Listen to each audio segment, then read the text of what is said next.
Y'all know what it is. Right here is that boom bap breakfast, that radical news and politics. Right here on the Remix Morning Show, Black Power Media. That's right. I go by the name of the Ear Doctor. And let me introduce you to your host today. We got no other than Kamal K. Franklin. And Thundercats. Ho! Burn it down. Yes, I'll take it. I will take it, Ear Doctor. I am Chitara. Recognize. Y'all ends better recognize Chitara when you see her out here. Yes. I like that mane. She coming through, yo. Oh, let's get Kamal's mic unmuted. Here we go. Let's just see that. There we go. I see, that wasn't my fault though. You muted my mic. I didn't mute my mic. I sure did. I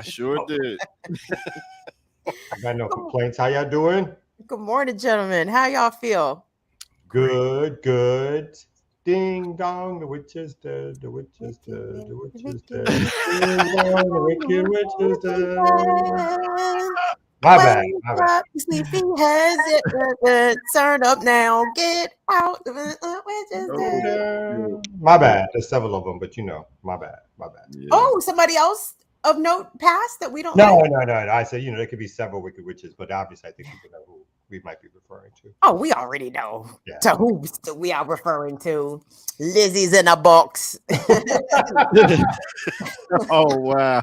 Y'all saw the Irish, right? Turn all the way up. Lizzie's in a box.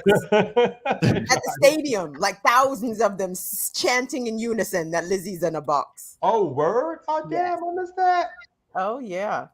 Hey, and speaking of, we would love for the diaspora across the current and former commonwealths of the British Empire check in, because I think social media was censoring people's jubilant celebrations about Elizabeth's passing in all over the world. Because I was looking for videos, I could only find a few videos. I said I know there's way more people turning up than this. I think big tech and the empire have collaborated to suppress this exuberance.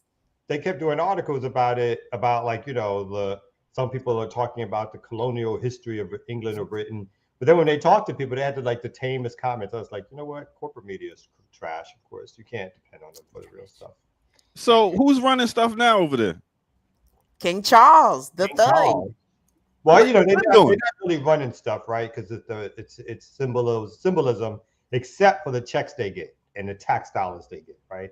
So that stuff, they still, I think something I read, I think like over 5 billion. I might be even cutting it short, like what that family is worth, which is all based on tax dollars and obviously the longer history of colonialism when there was more direct rule and when they always got a piece of the pie. So they always getting a piece of the pie.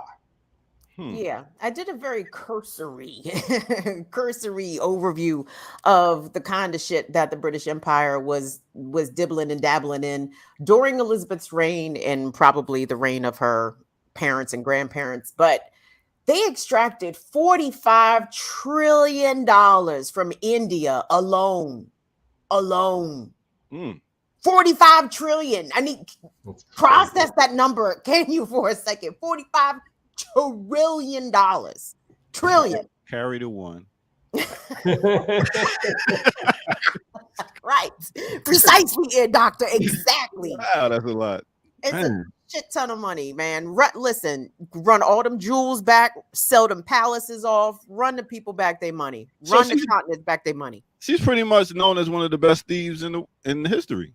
Oh yeah, that whole family. Yeah, not just she's the longest reigning British monarch, I guess. But yeah, I mean that whole family. That's a history of thievery, and wrapping it up in gold and prestige, pomp and circumstance. And then the propaganda system buys it, puts it out there for us.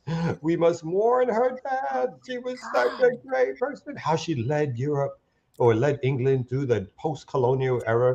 She was making speeches in apartheid South Africa, and they tried to frame it as some relationship between England and the African continent. I'm like, there's no relationship.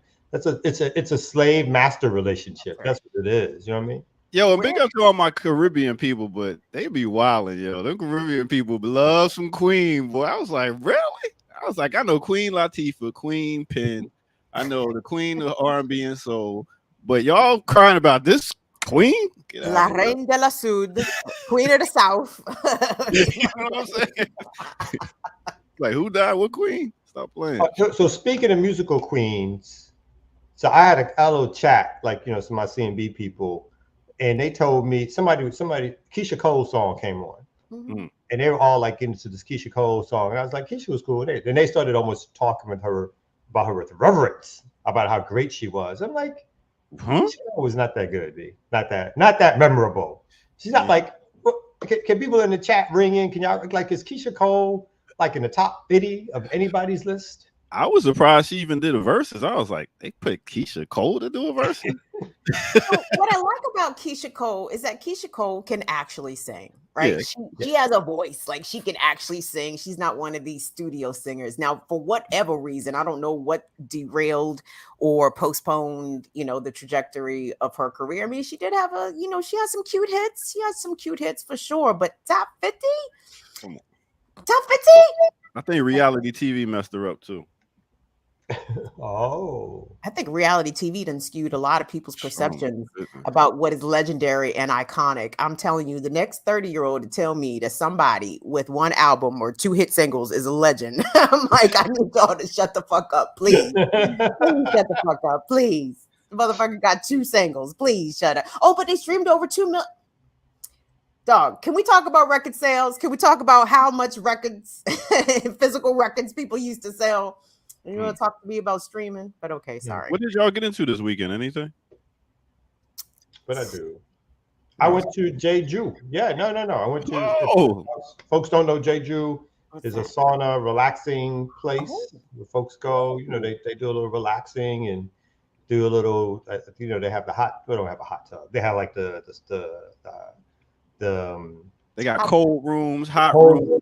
Oh, you've been there? Okay, yeah, all that stuff. And they got the massage. I don't like the massages. I don't like people touching me. Yeah, and they scrubbed all the dirt off the bottom of your feet. Yeah, I don't like all that. I don't like all that. We did. I ain't do that neither. Yeah, they had to get. They give you these little towels like this. You know what I'm saying? They give you these and it's like a ball of dead skin after you yeah, it's a ball of it. I mean, they scrub this out of your feet, and then they give you this prison outfit to wear around there. So I guess it's orange, like some orange shorts and like a V-neck t-shirt. Yeah, I'm like, yo, it's a prison outfit I gotta have on to walk around your spot. But it was cool.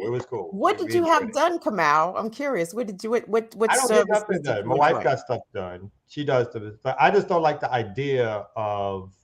So I don't like the idea of people touching me for that whole. You know, it's like sensitive. So it's like, and I don't feel like it's not relaxing to me. It's like, why is you pressing your fingers in my skin? So I don't like massages.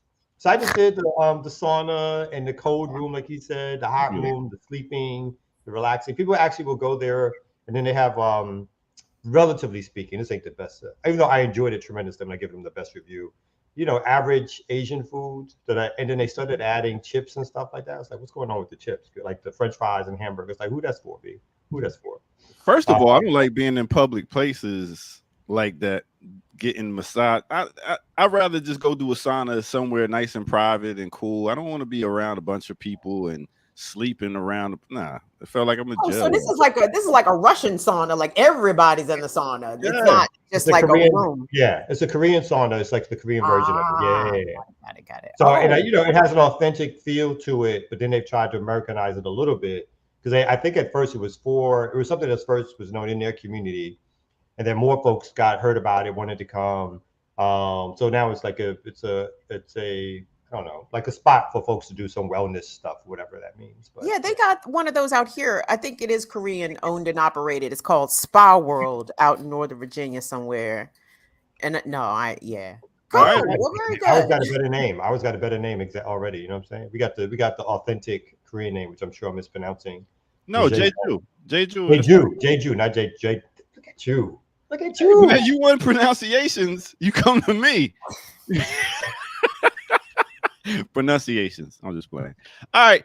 So, y'all know Ja High. Well, you know Ja High.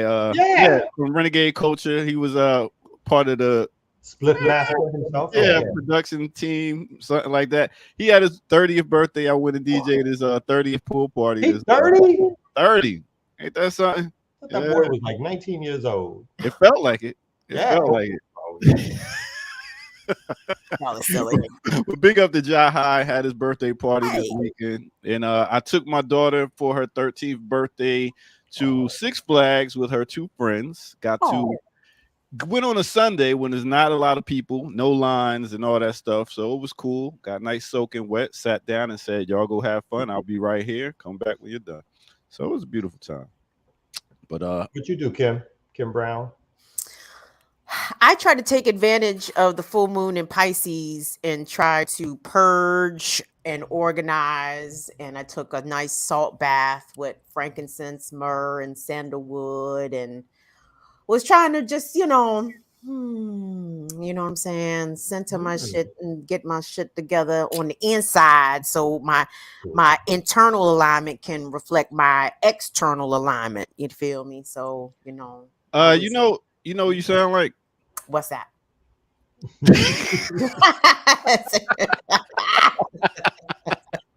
Yeah, my internal alignment into my So actually, you pretty much did nothing. All right, cool. Well, let's go ahead and get to a break, and we'll get back right here.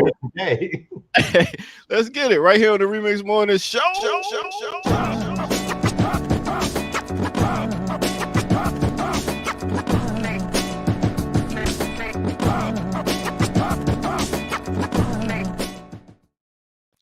All right, let's change it like that.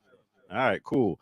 All right, let's take you to the weather report. Y'all know what it is right here. Make sure y'all hit that like button, subscribe if you haven't already.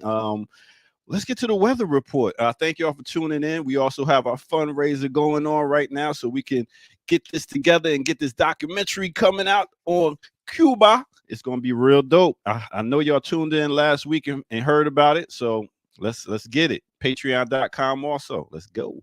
All right, so let's talk about the weather. Where are we gonna start at today? All right, let's go to ATL right here where I'm at. We're going to start at 58 degrees and then going to get all the way up to 80. Wow, right? Nice and cool morning, and then start and get to 80. Next, let's take it to Bmore.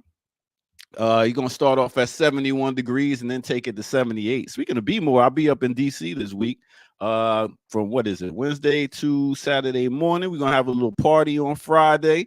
I'll let y'all know where it's going to be at. Next, let's take it to Chicago. Chicago got we're starting at 62 and then taking it to 74. All right, and then let's take it to Jackson, Mississippi. They starting at 58 degrees and then taking it to 83. We're talking about some big shifts of temperature going on around here. Now let's take it to Los Angeles. They starting off at 69 and then going to take it all the way to 82 degrees. Next, let's go down to Honolulu, Hawaii. Did I say that right? Honolulu, yeah. Hawaii, they're gonna start at 76 degrees and take it to 85.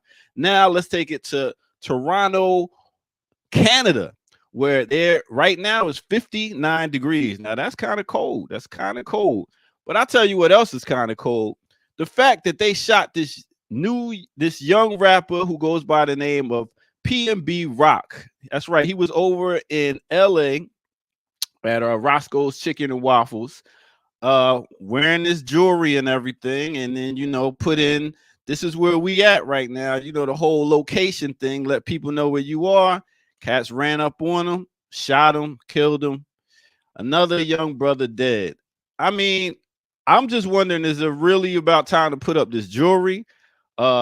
Technology is telling people where you are at while you're doing this, that, and the third. It's kind of crazy out here, but it's cold. It's cold world. You know what I'm saying? But that's what it is. That's your weather report for the day. Now, let's take it back to no other than our host.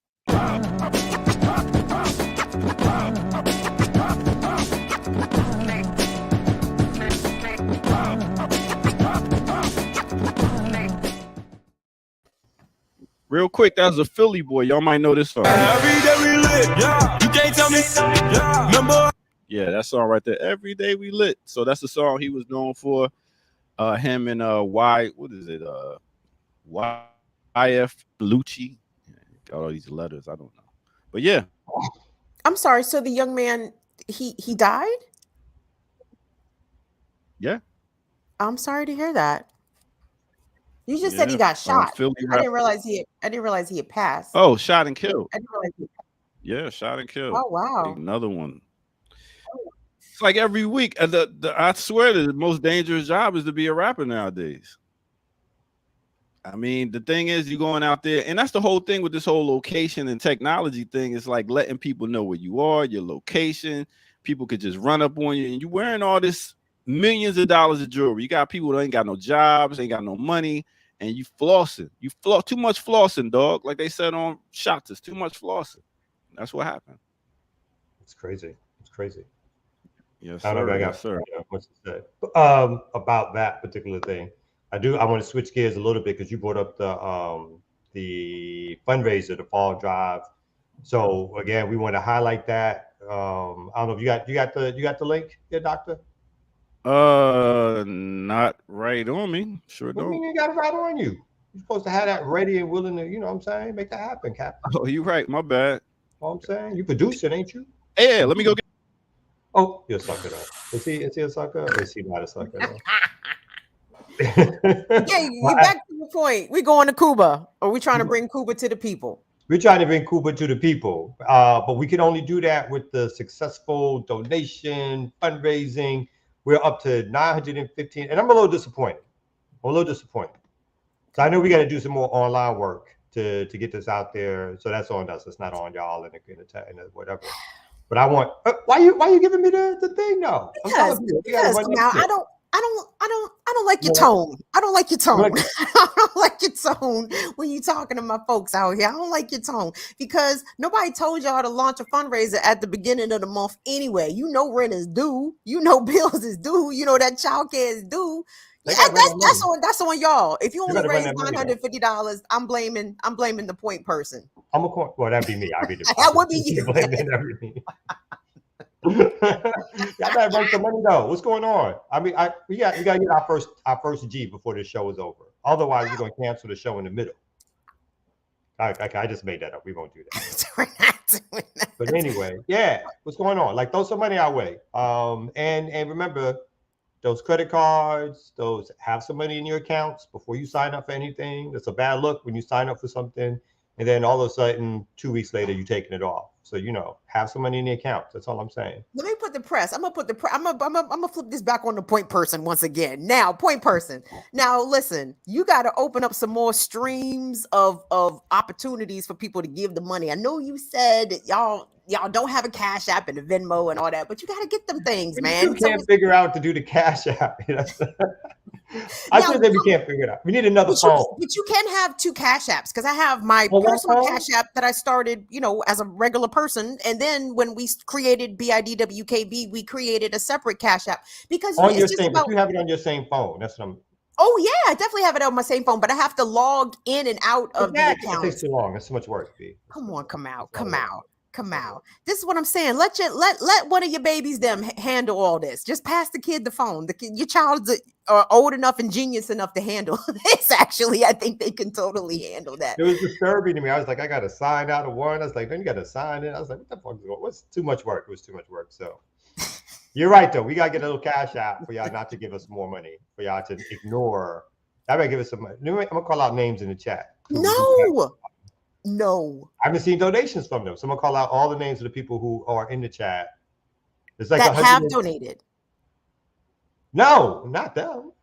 They got to donate again.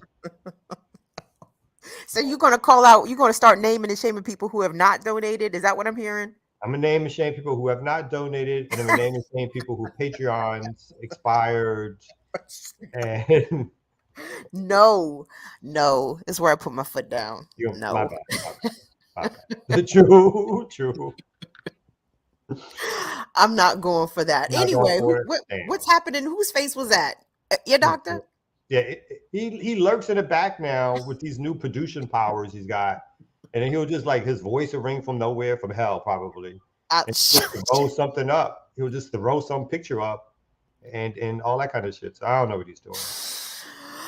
cool. Let's go ahead and slap it at Mapita so we can get this thing going. Let's go. Slap.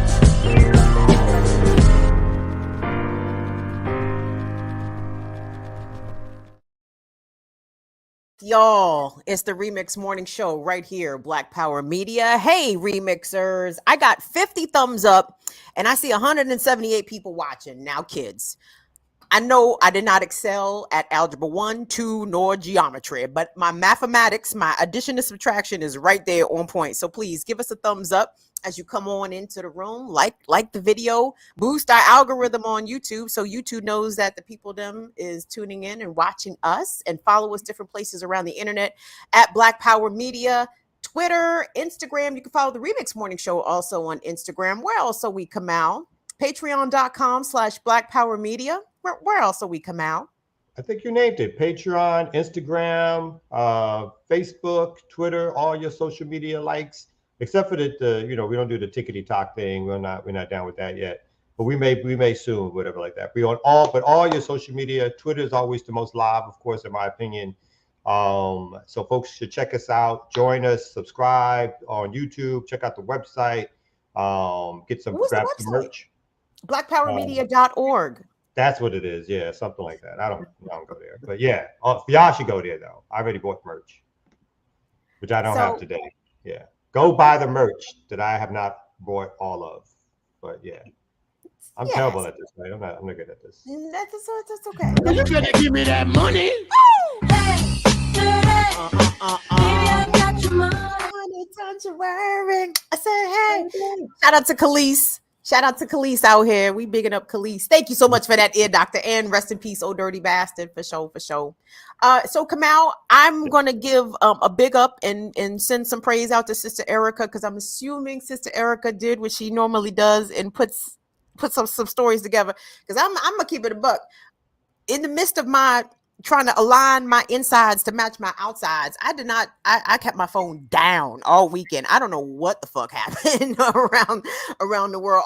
Every time I turn on the TV, they was on some, the Queen is in the page of mourning for the Queen. It's like, I don't give a fuck about that goddamn Queen. I don't give a shit about the Queen. But I did hear that they were stifling protests throughout her, her procession leaving Scotland. I don't think it was, a constant stream of protests, but there were some protesters hither and thither, and some folks, raised signs up saying, Charles is not my king, and they were arresting people for these very small acts of civil disobedience. And it's like, oh boy, the firm is quelching all dissent. There shall not be a cross word said against her royal majesty. I love the Queen. Love the Queen. Someone's asking, can they send an article to us? Yes, you can if you want to. I'm not sure if I'm gonna. Ricky just said, can she send us an article? Yes, by all means. But send it to Kamal, because my ability for production is limited. I did watch a tiny bit of NFL, and I'm sure you were not interested in talking about that, which is fine. No, I want to let's finish off on the Queen, because exactly as you were saying, it says not everyone mourns the Queen. For many, she can't be separated from colonial rule. And so, as was spoken about, it said when she took the throne in 1952. More than a quarter of the world's population was under British imperial power. That's more than 700 million people, including parts of Africa, Asia, Middle East, and the Pacific Islands. And obviously, no decolonization happened while she was, quote unquote, on the throne. And this decolonization wasn't because the British had a change of heart around what colonialization was, it was because folks had revolutionary movements and basically got emancipated, took power, and dethroned the Queen and dethroned the British Empire. So it's like the memory of it says the memory of Elizabeth is complicated by the fact that during her rule, more than 20 countries gained independence. I'm not sure how that complicates her or whatever, but it says it's her due status as the face of colonialism. I love this. So this is an NPR article, so you know this kind of bullshit will have to be placed in here, but also a symbol of decolonization that defines how she's perceived in many former British African colonies. So just to be clear, she is not a symbol to anyone of decolonization. I was going to say NPR. How we defining decolonization these days? Like what? Yeah, it's like, what's the except for definition? propaganda, the Western propaganda experts. You know, Nice. you may try to flip that, but she's not a symbol of decolonization. She's a symbol of the colonialization, the taking of land, people, and resources, brutal military endeavors by the British all over the world. She was the symbolic head during all that time. To my knowledge, never really spoke out against British colonialism, but was a defender of the throne, and obviously somebody who tried to keep the power of the British held over people's heads, and expansion of it, if it was even possible, particularly at that time when people were decolonializing. But she was never someone who was in favor of revolutionary movements to dethrone the British Empire. So she died over the weekend. I think approximately, what was she, 96 years old, if I'm not mistaken? 96. Um, Long life of evil. Evil be living, don't it? Evil mhm. just be surviving out this joint. You can survive when you got not even millions, literally billions of Billion. dollars at your disposal, because of the looting of other people's countries. So it's very easy to live a long life when you have the type of pampering at your disposal. So that's, so of course she lived a long life. I mean, Henry Kissinger, different context, but obviously a very rich person is. I think everybody's kind of waiting. Everybody in the anti-imperialist crowd is waiting for him to drop that next. So we might keep a Kissinger watch, hoping that it happens relatively soon. Now, is he sick or is he just old? He's just, I mean, he's sick and old at this stage. I'm starting the death watch. I don't think anybody else has. Go on Twitter. So I think you will find some company. I think, yeah, no, everybody, anytime I think some old imperialist dies from either the US or someplace else, the next question is, and what about Kissinger? Because he seems to outlive them all. And then again, the media continually tries to remodel his legacy as one as statesman and so forth. And Kissinger, for the longest time, of course, as folks may not remember, of course, but was the person who led at one point the U.S. war in Vietnam. That did things like the Christmas bombing, i.e., with Nixon, of course, and later Ford. But later was granted and responsible for literally the death of millions of people. But like the good Western institutions, at the end of the war, after a resolution was found, and after the Vietnamese themselves had many times attempted to gain independence or settle the dispute or come to peace negotiations, and the United States continued to balk, trying to get a better deal, trying to make sure that the communist government did not take over in Vietnam, continued to bomb. But at the very end, once a peace was given, Nixon and his Secretary of State's counterpart in Vietnam were both awarded the Nobel Peace Prize. Now, remember, but the Vietnamese counterpart turned down the Peace Prize because it was like, this makes no sense at all, and rightfully so, of course. So that's your queen. It's wild because, I mean, hearing you recount a cursory, synopsis of Henry Kissinger's time and service, so to speak. It's like all I hear is all these fucking crackers on TV talk about how much of a war criminal Vladimir Putin is. Putin's a war criminal. It's like, girl, you should look in your side of your own house, America. You will find nothing but war criminals, abundance. Who precede Vladimir Putin, who probably gave Putin some lessons, if we even go in there. But adios mio. And Putin is not even I mean, I wouldn't even label him a war criminal. Obviously, I think he's involved in aggressive wars. But yeah, the United States, there's no country in the history of nations that are responsible for more dead bodies almost at this point than the United States, particularly post World War II. So the United States stands alone with war criminals. I think, everybody, as anybody who studied this history suggests, there's not a U.S. president that could not probably work, at least probably all of them actually, who could not be prosecuted for war crimes under the Geneva Convention if there was such a convention that had any real power to be enforced, right? Not only the big things that we know about, but the invasions, the overthrows, the list is long in Africa, in Asia, in Latin America. And normally, during a particular time period, again, to bring it back to the British, with the British, who they took over as the major imperial power, but with the British joining forces with them. So a lot of these overthrows and destabilizations of governments that were direct, involved the killing of like thousands of people took place under U.S. leadership, with the British at that point being their partner in terms of what was happening. So the war crimes and war criminals can squarely be counted here more than they can in any place else around the world. But again, like we talk about, U.S. propaganda or Western propaganda would never call their own a war criminal in any serious fashion, or do the propaganda game of continually talking about these issues that would lead to any prosecution of a U.S. president. The closest, of course, is the battle they're having now with Trump, which is around maybe the elites competing with each other, and some of the liberal elites being scared that Trump is going to bring down the whole facade because he's a little more crazier than what they're used to.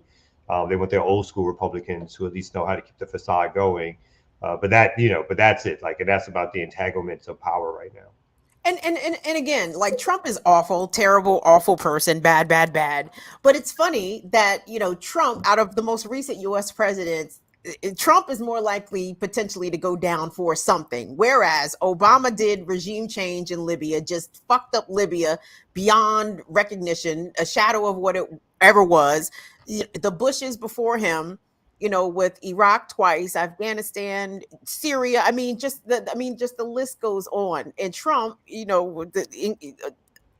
incompetent, whatever he may be, he didn't do any of that shit. You know what I'm saying?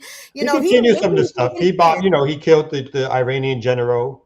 He killed. Yeah, but he didn't start no whole ass war. Like Now he was talking regime change, and I believe that he probably would have tried to follow through. But in terms of what he did, foreign policy wise, during his term, like, he didn't do anything compared to what Obama did. Because he was essentially, his instinct was isolation, right, more than anything else.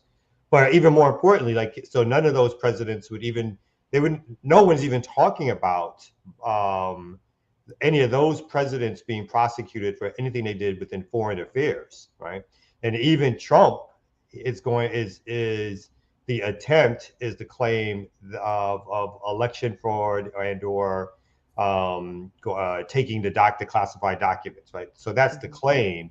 It's got nothing to do with the foreign policy of Trump, just like it would have nothing to do with the foreign policy of the preceding presidents, because normally they are far more united on invasion and controlling of resources than anything else. And as we've seen with Biden stepping in post-Trump, Biden has essentially carried on a lot of the Trump policies, particularly in the foreign policy arena. So they have done what they can to keep a certain continuity when it comes to resource control, because that's what they care about, even with their differences. So again, issue with Trump before for a lot of the Democrats and Republicans is that he just does it in a way which they think is more dangerous to the stabilization of Western imperialism, and that's what scares them.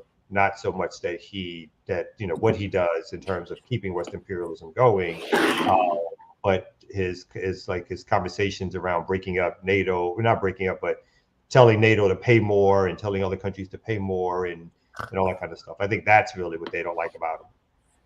Yeah. Good morning, welcome. What's happening, good people? How y'all feeling? Good. How are you? I'm great. I just wanted to slide in here today. Heard you all talking about Queen Elizabeth and Trump, so I wanted to just start off by acknowledging them, saying fuck Queen Elizabeth and Trump. R.I.P. Rising Power Ramsey Lewis, the great jazz player, made his transition, age 87. So, we should definitely be acknowledging. When did that happen? Ramsey Lewis, I believe it was yesterday. Oh, man. So definitely salute to him. Also, today is the 26-year anniversary of the death of Tupac Shakur. So we want to remember Pac as well. It's been 26 years since his transition. So, since we were honoring, folks, I wanted to slide in with that. How y'all feeling today? Y'all good? We good. We bouncing some news stories around. No doubt. I'm feeling your hair, Kalonji. I like this look we got this morning. You know what I'm saying? I come in the club shaking my dreads, throwing these bows and busting these heads. We get it together. But anyway. You know what I'm Big it. Yeah. So I know y'all got some great news today. I have none. Zero. I possess no news. I am not the bearer of news. I am the bearer of news. let Kamal be the bearer of news. Not good news.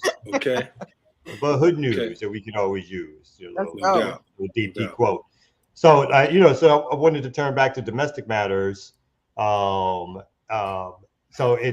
story here about an organizer activist. It says a verbal encounter with police, that what they term here as a Black Lives Matter protest, led pregnant activist to 4-year prison sentence. What?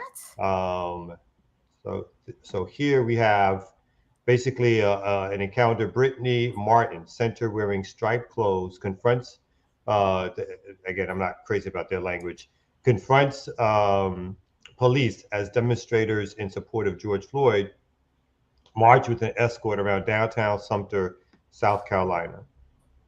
So lawyers are pushing for a judge to reconsider the prison sentence of a South Carolina activist who was convicted for breach of peace, aggravated over remarks she made to police during racial justice protests in 2020.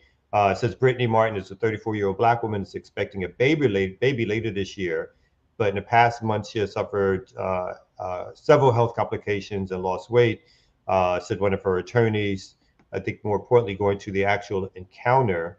So at the encounter, it says that a verbal encounter led to Martin's arrest along the lines of "I'm willing to die for the black," or "Are you willing to die for the blue?"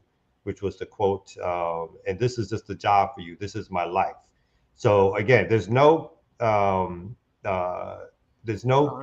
charge, or there was not any charge with any physical violence actually, quote unquote, taking place. No punching of a cop, no hitting of a cop, no attacking of a cop. She was arrested for making that statement. And what was she charged with? Is that disorderly conduct or something goofy? No, I'm looking here to see what she was. I'm sorry, you would jump in, Kalaji? No, I was saying something along the line of disturbing the peace, breaching the peace, something of that nature. Oh, right. There's of one count of high and aggravated breach of peace in May, and sentenced by Judge Martin to 4 years in prison. 4 fucking years. Yeah. That's not, I mean, I'm sorry, I didn't mean to yell, but I mean, isn't disturbing the peace like a misdemeanor? Yeah, but it was high aggravated, and we're talking about felony South Carolina. So I think that, this is, again, this goes back to what we were talking about a few weeks ago with the brother and the sister who were, the sister that was locked up here in Atlanta for being out in the park after dark. Mm-hmm. Just the whole, right now, we're at the state is at a high level of insanity. So we have to be careful. That whole freedom of speech shit sounds good in theory. It looks good on TV, but with all these rallies and marches and protests and, you know, the adrenaline is rushing and all that type stuff, anything could be used as a quote unquote threat, you know. So we have to be careful with how we moving, or, you know, this is the reality of things. And she's in South Carolina, and it's not too many people in South Carolina that you know, that are able to do what needs to be done in order to, you know, on a legal side. You know, you have folks like Mama Fia, you know, shout out to her, but there's not too many attorneys out there who really have what it takes to, you know, to battle these crackers. You're talking about some old Stone Age crackers who don't give two damns about your humanity. So now this woman is pregnant and she's being sentenced to 4 years. You know, by the time we even get a good argument going, she's already served too much time. You know what I mean? She's getting more time literally for saying that she would be willing to die for black, and are you willing to die for blue, than many of these officers who actually kill black. You understand what I'm saying? So this is the level of insanity. So to our listeners, because we know that oftentimes, you know, we want to be brave, we want to be bold, and we want to, you know, speak truth to power. You know, you have to choose your battles, and it's a time and a place for everything under the sun. I was talking to a youngster like 2 weeks ago, and honestly, I wanted to drop kick him because he, you know, he took what I was saying as being soft. It's, yo, F that, you know what I'm saying, this and that. That sounds good, my man. But, you know, you can't do too well. We can't help you and fight this war at the same time. So, you know, we have to, you know, we have to be less emotional and be more strategic is what I'm saying. I mean, I can't imagine not being emotional whilst being pregnant and protesting. So I don't know how she was going to be able to, you know, maintain her emotions and do the job that, you know, that she was out there to do. So, I mean, how can we help her? Like, what is, well, we should look more where into is the she? Like, what's story. going on? Yeah, we'll look more into the story and see if we can get any comrades or folks who are starting a campaign to help support her so we can get them on. Because I think that is obviously going to be next steps. You know, so this story is already starting to break, as in it's made CNN. And so I'm sure it's going to make more national media. So we just have to look into and seeing if she has a support committee, because she is literally, to me, she fits the very definition of a political prisoner. She was at a rally or protest, right? A protest. Again, was not somebody who was charged with physically assaulting and or touching and or beating up or tackling or taking a gun. This is somebody who yelled at a cop, which should be protected so-called First Amendment speech. Right. And again, I think what the issue is going to be is that there probably will be an overturning of her conviction, but that overturning will take the time that it takes, which will put the fear into these young folks of what happens, right? But again, they could potentially be a lawsuit and so forth. So, you know, my tact is, you know, people have a right to protest. They need to exercise that right to protest. I don't think obviously no one expected this kind of outcome to happen.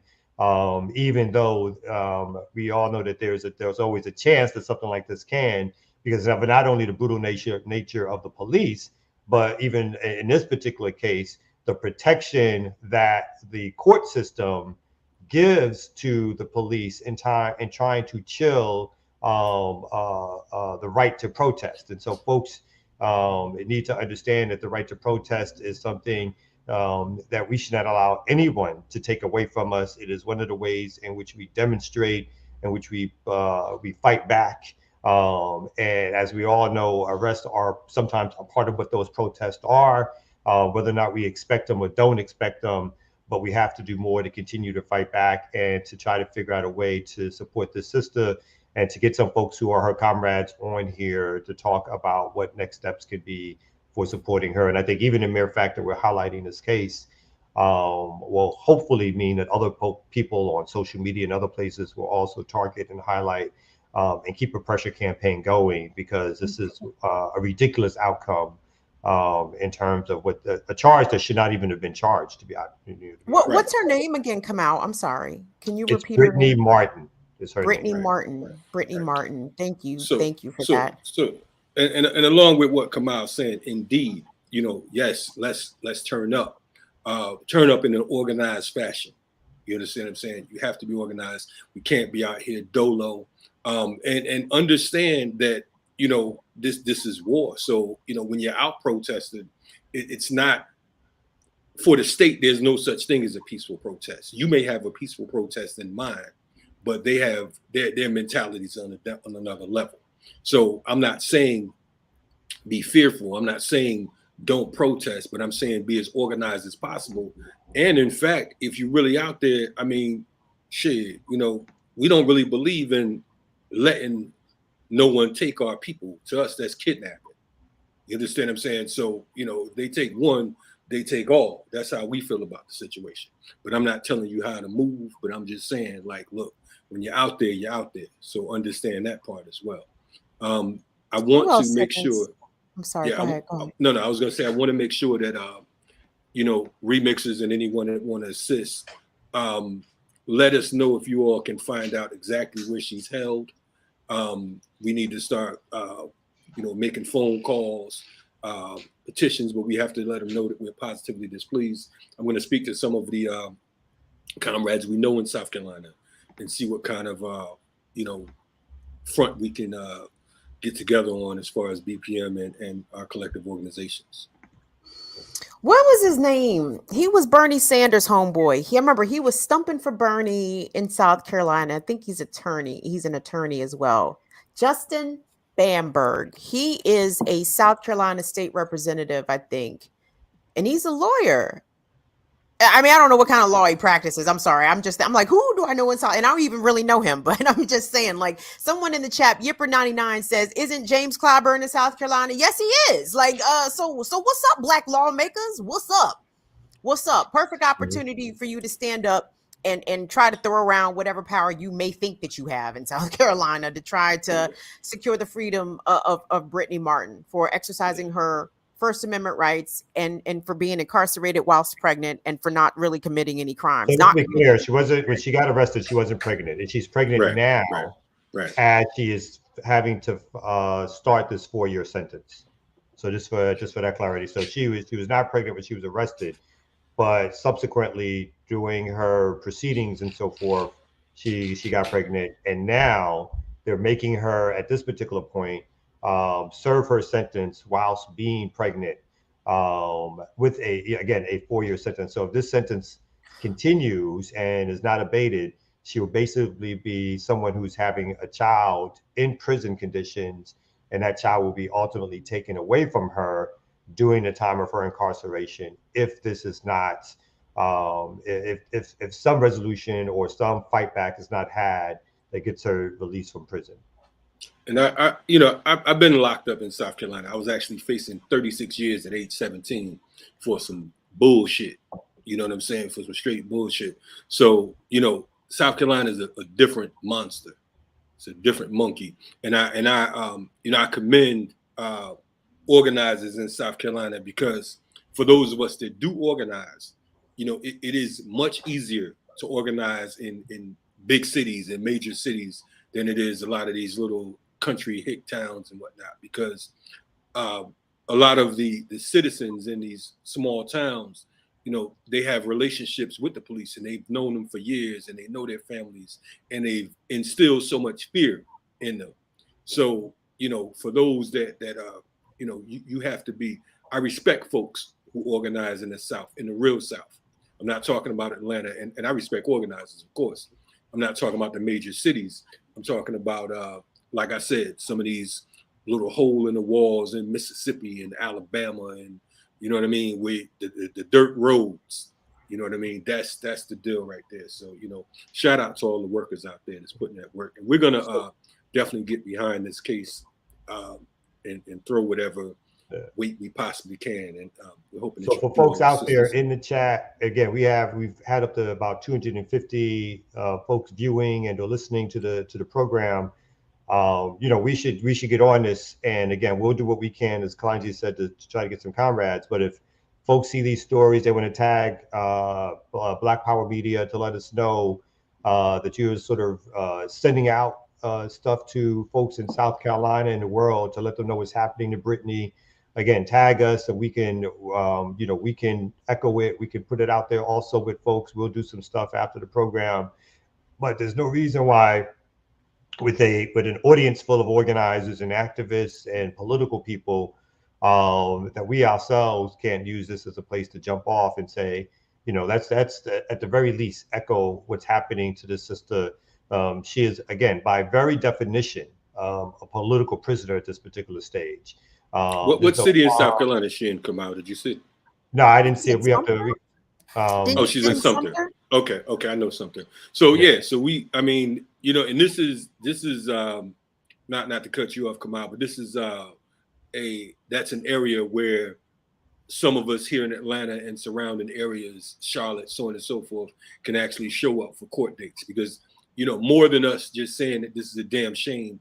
We have to put rubber to the road. We have to really get involved. And I'm hoping that with what we do here, Black Power Media, we consider ourselves your platform. Don't get it twisted. We're not just here because we have nothing better to do in life, but we consider this your platform. So we expect you all to move with us. And it's necessary for us to make sure that we are, that we are not only making phone calls and sending emails, but those of us who are able appear physically to let them know that, look, we are positively displeased and this ain't about to be the norm, because they're slowly tweaking the laws to really have us up against the wall and force us into fight or flight.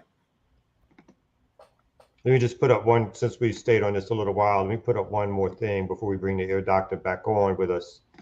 That I want to make sure it captures, what's happening to the sister and or what her lawyers are saying in terms of about her pregnancy. So a civil rights lawyer, Bakari Sellers, recently joined Martin's legal team and filed a memo last month. And in the memo requesting a reconsidered sentence, Sellers wrote that reducing Martin's sentence will allow her to seek and receive the prenatal care she needs to sustain what has been a high-risk pregnancy plagued by complications. He alleges the medical care offered by the South Carolina Department of Corrections is insufficient to address the needs of Martin's fragile pregnancy. And so, again, for clarity, this sister is pregnant as we speak, which means the only medical attention she is getting is from the South Carolina Department of Corrections and whatever medical support, in quotes, right, that they offer, and that's it. She's got no other primary health care giver. She's not necessarily, I'm sure she's not going to be able to receive all the kind of different support that she could potentially receive outside of this prison sentence. So this is something that we should, again, as Kalanji stated, we should jump on. We should do what we can to support this sister. Again, it sounds like she has, again, the mere fact that this case is receiving some kind of attention is saying to me that there is some sort of support committee out there, but we need to add to that support as much as we can. Right. We can't let this child be born. We're already in general population right now. We can't allow this child to be born behind the walls because it's a whole nother set of complications. Them snatching the baby and the baby, forcing whatever, methods that they use on in-prison children. They treat us bad enough when you're not locked up, so, let's try to get behind this situation. It's really disgusting that that we can talk about what's going on in any other country on the planet and not look down the street and see how ridiculous this place is, man. So, hopefully we can make some type of impact as a whole. So anyway, let's switch gears for 1 second. Yes. Let's bring the ear doctor up for a break. Yeah. We need a little break, get our blood pressure back right, man. These pigs out here. Whoo, my goodness. Well, that's what we're gonna do right here on the Remix Morning Show.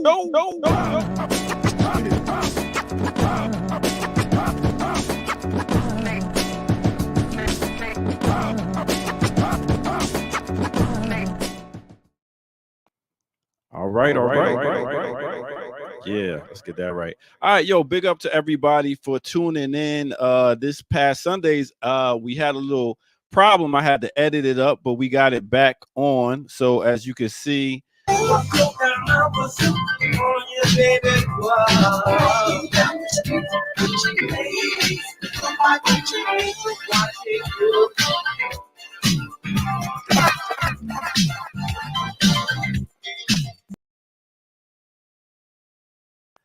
right, as you can see, Sundays is back up. In case y'all didn't see it, go check it out. It's a nice upbeat mix. And since we're talking about music real quick and we got the spotlight on, we got to talk about this brother a little bit last week. Let's talk about no other than John Legend with his new album Light Skin. I meant Legend. That's name. But this is the most light skin album cover I have ever seen in my life. I must say, John, you have pulled this off. The name of the album should be Light Skin is Back. Yo, so John Roger Steffens, born in 1978, also known as John Legend, American singer, songwriter, pianist. That's right, and record producer. He's known for, he first came out on the scene for playing on Lauryn Hill's album Everything Is Everything. Next thing you know, he's on Jay-Z's Encore, Alicia Keys' You Don't Know My Name, and then signed with Kanye's Good Music, and then dropped his first album, Get Lifted, which had songs on there like So High, Ordinary People, some pretty dope joints. You know what I'm saying? He did his thing. He also had like 8 albums. So this is going to be his 8th. As I said, Get Lifted, Once Again, Evolver, Once in the Future. So he's been doing this thing for a while, and he's been putting down production. You know, he's married to Christy Teigen. I don't know what they got to do with anything, but it's just throw it in there anyway. So that's John Legend. He got a new album. We'll see how it sounds. But I just had to show y'all this album cover, man. Come on. That's the most light-skinned album cover I've ever seen in my life. But that's John Legend, y'all. And go check out this new album, see what it sounds like. Other than that, let's go ahead and get back to our Remix Morning Crew. You know how we do. All right.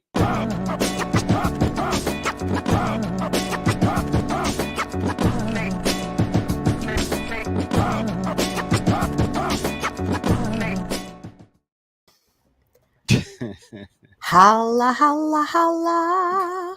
Yo, that first album was so dope. That was his only good. And you said he had like 7 albums after that? Yes. Kamau said he don't believe it. Kamau said he don't believe he got 8 albums out now. Really? He spoke up against some certain things. Some would call him an activist in some ways. You know what I mean? He was one of the first celebrities to be like, "Yo, R. Kelly is sick. Y'all need to stop messing with him." Other celebrities wasn't saying jack. He was one, and he was like, "Yo, Kanye's bugging."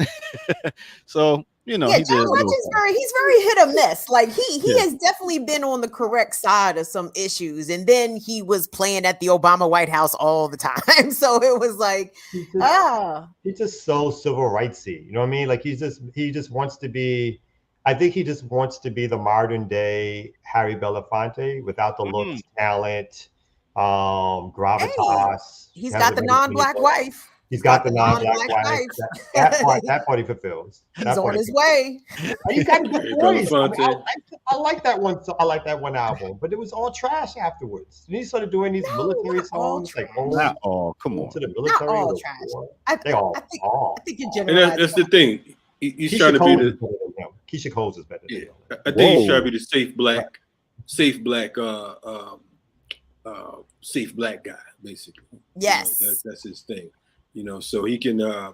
You know, it's fashionable right now to talk about certain things. He's not saying anything out of the ordinary.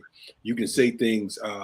You know, and you know, Me Too is cool now. Being black is cool right now. So you know, you can get away with certain things, but he's not going to go too far. I mean, let's not get it twisted.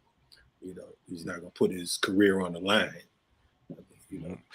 So that's what it is. That's your break for the day. Your artist spotlight. I'll catch you on the next one. Thank you, Air Doctor. Thank you, Air Doctor. Look at us. I see 119 likes. I see 232 people in the chat. Now, again, gang, math was not my strong subject. It really wasn't. But I understand that 232 is more greater than 119.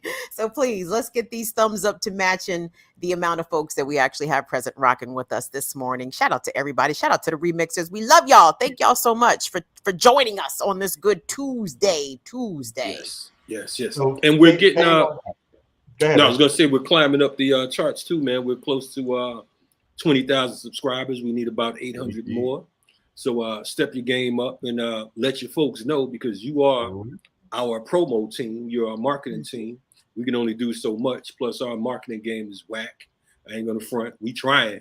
You know what I'm saying? But we kind of aged around here. So like I said, let the folks know we exist, because I really, I had a couple of days ago, I just took a look through the platform. I don't really get a chance to just stop and check out shows and all that type of stuff. And I'm just looking at some of the folks we've had on this platform in this limited amount of time. I'm like, man, I mean, we've had Mumia call in 3 times. 3 times. I mean, come on, man, work with us. The last time, I mean, he was on it so long, I'm like, damn, is he free? You know what I mean? So, make sure that you you help us to push these buttons and let folks know that we exist, because we keep complaining about mainstream media, but I don't know how much we want to do about it. Work with us. But I'm gonna do my best Dr. J impression, Jared Ball impression right now. We don't got to worry about that no more, because we have a savior, a media savior, who is looking to save, that's a quote, the Black race. And so it's recently come out that your boy, P. Diddy, that's my man, Diddy reveals he's seeking unicorn executives and seemingly set sights on Disney. I'm going to buy Disney for us. Oh, shit. And, cue the rape allegations. Cue the sexual assault allegations, because you know what happened to Bill Cosby when he tried to buy NBC. Then all of a sudden, Diddy ain't gonna get nowhere close. He ain't getting nowhere close to Disney. But he's not doing it for himself, y'all. I mean, Diddy is deep down trying to help the Black community. So it says, do what? No, so he did a sense of conviction he did an Instagram post, and he said he's on a mission to save the Black race. Shut the fuck up, Diddy. So, and by buying Disney, that's exactly what he's going to do. This says, according to the Instagram post, Diddy let the world know he received divine insight on his mission on Earth. Y'all didn't think so? You know what I'm saying? God is talking directly to my man Diddy. Appreciate it. On the other hand, it's to help, and what he found out, what God told him, is to help save the Black race, as aforementioned. His revelation's second part was to ensure all people get the same 24 hours. I really don't know what the fuck that means, but it means Diddy nothing. explained that some people that some people believe what he wants to do is an impossible task, but he thinks it can be done if he has the right help. Again, this is what he's talking about. It's not only saving the Black race, but buying Disney. It's an impossible dream. It's going to happen. We're going to make progress and change the world, but he can't do it alone. Don't leave Diddy out there, folks, by himself trying to save the Black race through his purchase of Disney. And then that's when, let me see. Check this out, y'all. 3 years ago, God made my mission and my purpose clear. Mm-hmm. And my mission and my purpose is to do whatever and play whatever role that I have to play into saving the Black race, number one. Mm-hmm. And number two, to making sure that everybody of all colors, all backgrounds, all creeds, all nationalities, all get this. We all get the same 24 hours. Not just one race, not just another race, not just one gender, not another. We all get the same 24 hours. But I'm fighting this fight. And to other people, it's an impossible dream. It's not impossible. It's going to happen. We're going to make progress and change the world. But I can't do it alone. And I know there's people that feel just like me that are out there that are talented, that's probably working for Google or Nike or working for bigger corporations that have a track record and have an experience at the level that I'm playing at. I'm not coming to just compete. I'm coming to win. Holla. I'm going to fucking buy Disney for us. Okay? For us. So if you are one of these unicorn executives, please send me your resumes, and your portfolios to God's work. Because I'm doing God's work, you're doing God's work. God's work at combsglobal.com. Working for a corporation, you're doing God's work. Is that Maybe. what you're doing? And God think- told him to buy Disney, not to redistribute his wealth. That wasn't God talking to him. This nigga don't know the difference between God and the devil. The devil showed up looking like Jesus, and then he was like, Jesus, and the devil was like, yep, it's me, Jesus. I think it was the Michael Buy Jackson. Disney. It was the Michael Jackson impersonator from the Umar Johnson Festival. I think that's what that was. What is the matter with him? I think he drunk too much Ciroc the night before. Perhaps. And I think that shit lit his ass up. And he thought that he smoked too much rock. Yeah, he was smoking. He was like talking to God or something like that. God told me. One reason you bring that kind of shit up is just like this, because a video like his gets literally millions and millions and millions of hits. And people who are sincere, but yet maybe not tied in, haven't read enough, they see something like that and they actually think that this dude is on a mission to do something for Black people. And maybe, you know, behind the scenes, they think they're going to get paid. I don't know what it is, but they actually respond to that. Like, people will actually respond to this dude basically publicly putting out there that he's going to buy some huge company and that he's doing it out of, you know, not out of some sense of like, one, he's not going to be able to do it, but that's another discussion. But not out of some sense that he's some rich dude who wants to do it, but he's doing it for us. Like, you know what I mean? He's doing it for us. So he's doing that same cryptocurrency thing of like, whatever capitalist purchase you want, you know, you're not doing it because you're trying to get richer. You're doing it because somehow you're going to claim that you're helping the Black race by buying Disney. Yeah, he's doing it because no one can get close enough to break their foot in his ass. I think that's why he's doing it. You know, a swift kick usually changes the trajectory and the direction of bullshit. You know what I'm saying? So, you know, shout out to P. Shitty. But it's that weirdness that, oh, if there is one lone Negro doing exceptionally well who has, you know, the ownership or autonomous control over a given entity, then that is somehow representative of all Black people doing well. I mean, was Diddy explicit in the ways that he said that this acquisition would benefit all Black people? And what the fuck is he talking about to make sure that everybody got the same 24 hours? Nigga, what? You know it's worse than Diddy saying that we actually sit here and listen to him. You know what I'm saying? So we just messed up our own brain.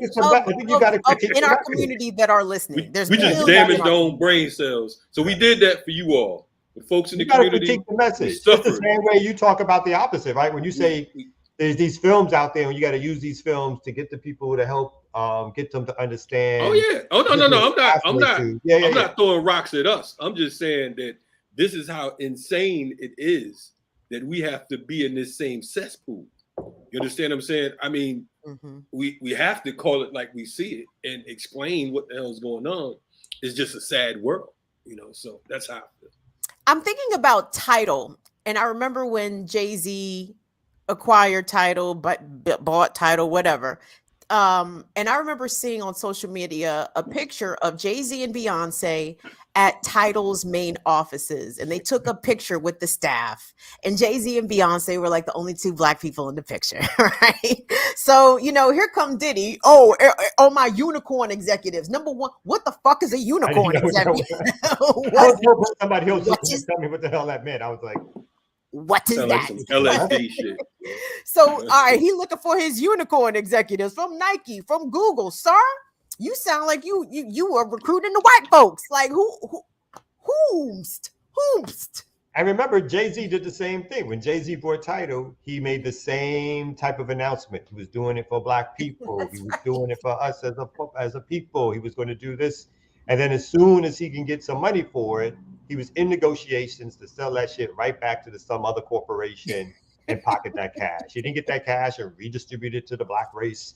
He didn't get that cash and build community centers all across communities. He didn't get that cash and invested in Black radical organizations. Of course, he did none of that. He used the idea of Black unity, which again is the thing to do apparently these days, is to use the idea of Black unity to line your pockets. And whether or not it's taking up in the entertainment space, whether or not it's taken up in the nonprofit space, whether or not it's taken up in other space, in the political space. The whole idea is to sort of rebirth the idea of how do we get money in our pockets? Is that we talk about how we're going to save Black people and don't do shit for Black people, but put money in our pocket.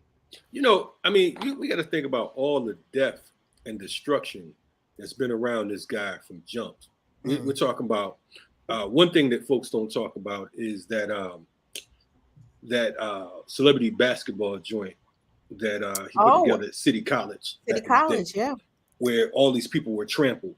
I think it was him and Heavy D, R.I.P. Heavy D. But I know that Father MC's pregnant children's mother was died in that particular stampede. You had that situation, of course, Biggie. I mean, so many folks that have been around him have just met their demise, and gone through some type of turmoil. And I don't know, man. This dude right here, man, to me is like, I don't know, man. He just reeks of hellfire. I mean, I know we got some atheists present, but come on. I mean, even if y'all don't believe in God, the Father, the Holy Spirit, or whatever, which is fine. Don't get me wrong. But like, seriously, like we can clearly see good and evil, can't we? I mean, whether or not you believe in God or not, I totally believe in evil presences, demonic spirits. I believe in people making dark deals to advance their material condition on earth that they will pay for, eventually once they, leave this earthly plane. Like Diddy just strikes me as one of those kinds of people. Like he definitely has some evil entanglements, so he can have this material excess, while he's walking the planet. I mean, so it doesn't surprise me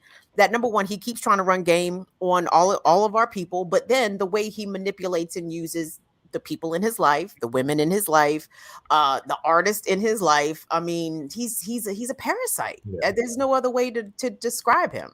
It's the perfect thing. They just put up something. One of us put up a comment about he could have made that same video about what's happening in Jackson, Mississippi. Slapped down $5 or $10 or $15 million on it himself, and then asked his fans or anybody who hears it to put some other money down that could go towards. He could have done that. Could have been his morning video. That could have been a God-inspired thing that I'm going to give a huge amount of money to help supplement this crisis. And I ask everybody else to do the same. Something that's meaningful, that's out there, that actually can do something to save lives, to make sure that people have adequate water and health measures. But instead, he comes out with this bullshit rap that's really, again, just about his own ideas around generating wealth for himself, but doing it in such a way where it's couched in the terms of like, it's not for me, people, I'm doing it for the Black community. Yeah. I mean, and the fact that, and someone mentioned like he doesn't have anywhere near Disney money. I mean, like, come on, dude, you don't control your own distribution. You don't have no wealth. Are you out your damn mind? I mean, your Black ass ain't buying no Disney. You know what I'm saying? Let's stop playing games, man. You might buy some characters from Disney. You might buy some shit out the Disney store. You ain't about to buy no damn Disney. Stop playing around. What are these unicorn executives though? How does one become an executive of unicorns? How does that happen? I don't even want to know nobody that want to be a unicorn. Let's start with that. But he'll support the water crisis, I think, once some of these white rock stars come along. These Negroes can't dance until Massa says safe. So they say, look, we're gonna start dancing on this water crisis. Then, oh yeah, we about to do this as well. But it's not enough celebrities on deck right now to. You 100% right about that. You're right. Are you hearing anything out of Jackson? Kamau, I mean, the pictures that I saw over the weekend, who was it? Was it OK Player? Somebody posted it on Instagram where someone opened the faucet in Jackson. Oh, yeah. Brown water. Like just. No, I think it's an ongoing crisis. There's some resources that are being relatively small resources that are being given, but there's no resolution in sight to the type of resources that are going to be needed, which have to come from both the state and the federal government. So all this talk of water through the giving bottled waters is a short-term solution Even if they get the water back on at the treatment levels that it was at prior to the overt crisis, there's nothing that's going to stop the crisis from continuing or happening again. And folks have to remember the pipes in Jackson are laced with lead. And so, again, they've known for literally decades that these pipes have to be replaced, that it is an expensive endeavor, and that the only way to get it done is a combination of state and federal resources. But instead, what's happened, and one thing that's been put out there is that the governor of Mississippi has stated publicly in the past that instead of trying to get money from the state, what Jackson should focus on is trying to get more of its water payers to pay their bills. Oh my God. That was the retort prior to this crisis. The type of retort you would expect from a white supremacist governor. But the retort of the mayor should have been just as strong.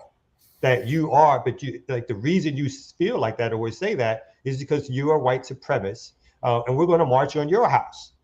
We're going to march on your house because you control the resources that will allow us to fix the pipes. The federal government controls those resources. And so instead of being in back rooms and asking and pleading or doing nice little press conferences, bring the people to the door of the governor. Bring that water in your faucets to the door of the governor and pour it on his lawn and watch all that grass melt away. Because that's pour it the on shit his head. happen. That they're going to, I'm not sure they're going to get as close unless they get able to break down the fence, which I hope they will. But you got to do something dramatic at this stage. It can't just be press conferences with federal officials and the governor to show that this is somehow you're making some progress. You got to make progress by organizing the people and getting them to stomp on the governor's head, so that you can get those demands met. And you can show that there's a crescendo, there's a critical mass of people ready to take action in order to get something changed. That's the role of a so-called radical mayor, who, again, is not expected to solve this crisis on their own, but is expected to do more than any liberal, moderate mayor would do, which is to sit down with officials and to have press conferences. These are the very people that caused this crisis and led this crisis to happen. You got to do more than that if you want to resolve this crisis, or if you want to do something to put them on Front Street around what's taking place out in Jackson, Mississippi. Because what's happening now, there is no solution that is happening right now. This is a stopgap measure. Obviously, everybody needs to participate and support the stopgap measure, but it is not a solution because it doesn't solve the basic problem, which is that the infrastructure is broken. And unless the money is put towards fixing the infrastructure, this is a recurring crisis that's going to happen over and over again. I watched Mayor Lumumba's press conference last week, or at least one of them, and it's everything that you just described, Kamau. It was very disappointing. It was big liberal energy. He was reading a letter that he had written to Governor Reeves 2 years prior, referencing 2 ice storms that hit Jackson that had crippled Jackson's water system, had broken water mains, etc. And he was also in the letter referencing another weather incident that happened back in 2018. And I'm like, sir, you were reading these letters awfully nice. These letters have a very nice tone to them, very polite, and it's fine that you want to stand at the podium and be firm, but it is time to be forceful. Like, your people are experiencing a literal human rights catastrophe. This is a human rights issue. If Jacksonians cannot access the water safely in any way for any sort of consumption, then this is a human rights problem. And there's no reason to try to be nice or use polite tones with this governor when he has condemned your entire city to death, basically. I was really disappointed in Mayor Lumumba's tone. Like, I agree with you, Kamau. Like, he needs to be way more forceful, like way. So should we have him on the platform? Come on, Chokeway. We got to get you to be way, sir, because you're being real nice to this cracker. Bring him on the platform or what? You can get him on. Let him answer the questions directly. Yeah. I mean, yeah, I have questions about federal eminent domain. I don't understand why the federal government can't come in and take over. I mean, I know why they can't, because they don't want to. But if there was a political will in Washington to, make sure that everybody in the country has access to clean, drinkable water, why doesn't the Biden administration activate the National Guard or Army Corps of Engineers or whatever federal agency and go in there and just fix the shit. Stop waiting for Tate Reeves or whoever the next Klansman governor is of Mississippi to maybe grow a conscience and think about Black folks, which is not going to happen. So, like you said, like there's never a there's never an inference of where we're going to get the money for Ukraine, where we're going to get the money for the military, where we're going to get the money for the Defense Department. There is never, ever, ever a pause in either the Republicans or the Democrats in passing those bills and giving literally billions and trillions of dollars for airplanes that are meant to bomb people, which half the time don't work, for expensive toilets, for building new structures that get torn down 3 days later in these foreign countries.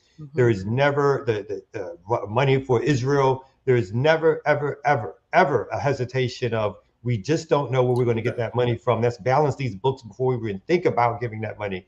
But as soon it's about a city that's a population is majority Black folks, and there's some infrastructure crisis, which can, again, easily be solved if the federal government and the state government would step in and do their fucking job and do it. But because it's poor Black folks, as we know, it won't get done. It'll get debated. It'll get talked about, and they'll tell you to go drink some. And then finally, when folks move out of Jackson because they have no choice, right? If they want to survive and live in a state and it repopulates with white folks, that's when they'll find the money. And folks need to know that this is not just about Flint and Jackson. You know, this problem, this is the beginning, because you have to know that, I mean, water everywhere is jacked up. Let's not get it twisted. Here in Atlanta or in Georgia, the water we get is from the Chattahoochee River. You know what I'm saying? And literally they use all types of chemicals to take the smell out, to to try to take out whatever germs they could through their filtering process, so on and so forth. But a lot of these folks aren't really concerned with the pipes and the system itself. So this is not just going to be a problem. Mark my words, this is definitely affect us on a national level. And I think that the one mistake that we've made, again, as people and as organizers, is that we let these folks slide on that Flint situation. We supposed to stop the clock and dealt with that shit wholeheartedly. When you talking about marching on Washington and marching on, that should have been addressed. And there were so many different clowns who came up talking shit, the Steve Harveys and all of those, and we haven't forgotten. You know, we have to make note of some of these comedians and these politicians and so-called celebrities and others who remain quiet during these types of crises. So, you know, stay tuned. It's gonna hit your area one way or another. You know, we just don't know when.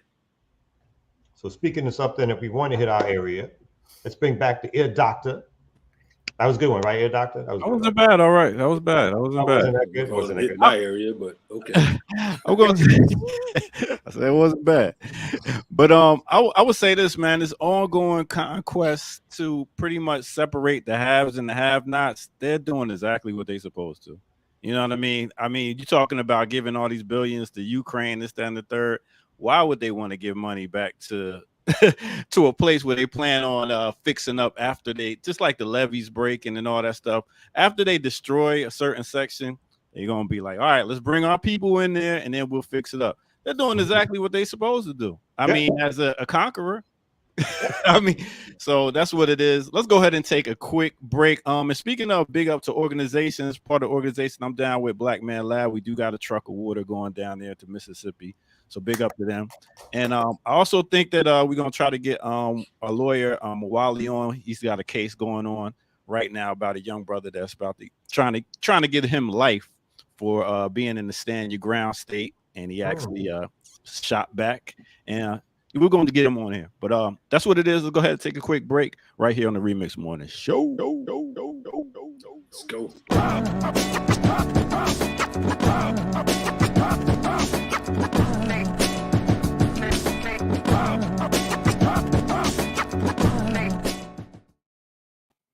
All right. In case y'all didn't know, this is Black Power Media. Go ahead and hit that like and subscribe button if you haven't already.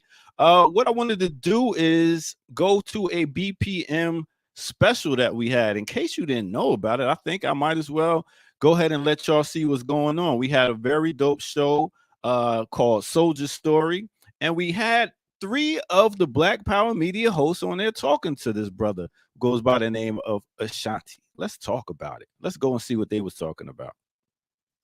From 1974 to 1985, he spent time locked down for, I'm going to say, for the accusation, even though he was found guilty, of bank robbery or expropriation, which deepened his politics. Currently, he's on the advisory committee of the Jericho movement to help free other political prisoners. Ashanti has been active and organizing for decades, and it is a pleasure, a real pleasure, to finally get him on the platform. Thank you, Ashanti, for joining us.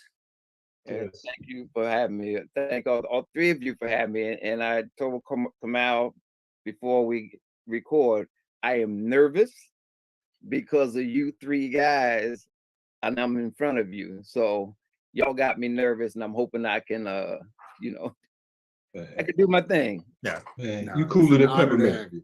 Yeah, no question. It's an honor. Yeah, yeah. I mean, you like the Cyrus of the movement. I remember being at the UN one time, and I looked up and I saw a whole bunch of white hardcore cats looking like they had chains and bats and Russian sickles and all kinds of shit. I'm like, damn, who these cats right here? I thought we had to get in a position, and we looked up and Ashanti was leading the way. I was like, boy. You see, Kamal, you can learn something from that, man. You can learn something from this. I'm sure Kamal enjoyed hearing that.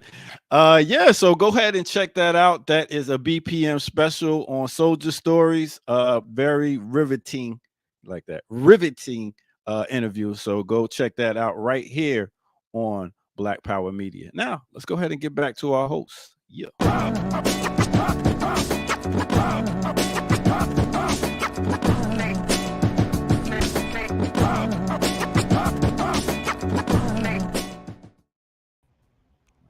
So let me ask y'all real. What up? I think the reason he was so nervous that he owes me some money and shit like that. That what it was? BP or no BP, you know what I'm saying? So let me ask y'all real quick. What do y'all want the people to gain from these soldier stories when y'all do the soldier stories, as in talking to the different warriors in the community? I think that we're making an effort to share things that many of us have learned from working closely with a lot of these brothers and sisters, right? We try to, even with the interviews, we try to bring folks something that they won't get from other broadcasts or programmers, so on and so forth. So to us, it's like a hardcore political education class. We try to tap into stories and comrades who we know aren't necessarily written in books, to try to share and give folks the opportunity to go beyond, the popular crowd. Because within all types of movements and situations, there's always a quote unquote popular crowd. But if you know, like I know, the majority of the time, the folks who are the focomoto, the folks who put the engine in the car, oftentimes you don't know their names, So and Ashanti, one of the things real quick that he said in that interview that was so important was he said that don't get it twisted, I was never in a position of leadership.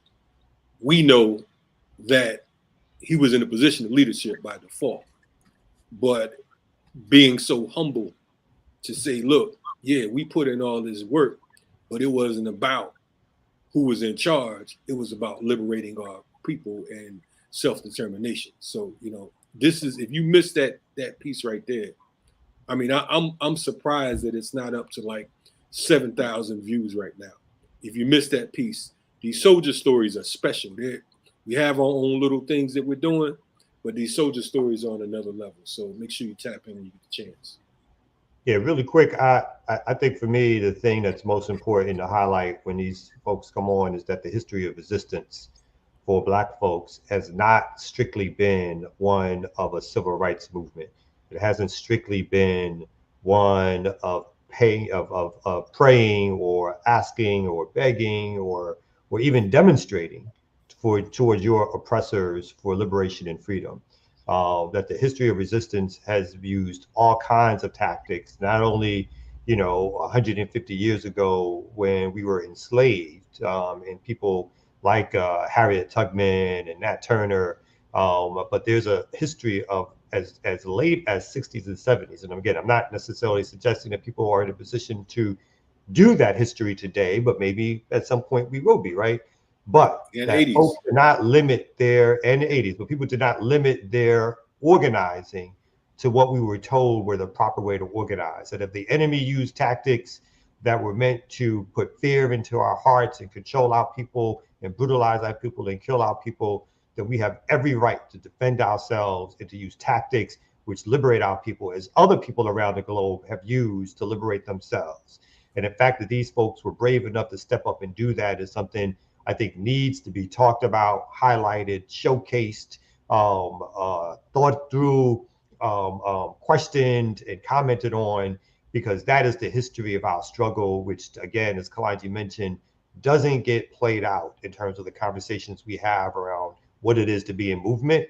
And these are folks who are older now. A lot of that generation is definitely on the verge of passing. A lot of folks who dedicated their lives are living in poverty, who need support. But these are people who gave up their lives, right? The skill set that they could have used to get regular jobs, they gave up their lives to dedicate it to struggle for our people. And so we need to not only lift their stories up, but support them in various ways. And so when we do those stories, it's always a pleasure to just interact with them and to have those things shared so that other folks can go talk to them the same way we have, interact with them, chat it up, see the strategies that worked and see the strategies that failed and learn from that and keep it moving. One thing, go ahead. I'm sorry. Go ahead. I'm sorry. Can you, when you get an opportunity in the chat, can you just drop that link for the Patreon that you have for the BLA and the Panther veterans, so people can support that? As we talk, I'll find it and I'll do it. The biggest thing I'm getting, the biggest thing I'm getting from all this conversation we had, the biggest theme I'm getting is the only person that's going to save us is us. They got a whole plan out here to destroy everything we're trying to do. Only people going to save us is us, and that's the importance of channels like this platform, Black Power Media. We got to do for us because they don't give up. With that said, I'll catch y'all next time. One thing I want to add too, because I think that oftentimes folks take for granted what we're given. I always say we're like the most arrogant slaves on the planet, right? Because we feel, in many cases, we feel entitled. A lot of the folks that come on these platforms with us and rap with us, the feedback from them is that, they enjoy being open with us. You know what I'm saying? Because, most of the times we know the people that we're bringing on, but on the flip side, we're not trying to bring the same old basic questions that everyone already has the answers to. You know what I'm saying? We try to dig a little deeper. We try to make some turns and some curves and all of that. And there are some people that'll be on this platform that you're only going to find on this platform because they don't really do interviews like that.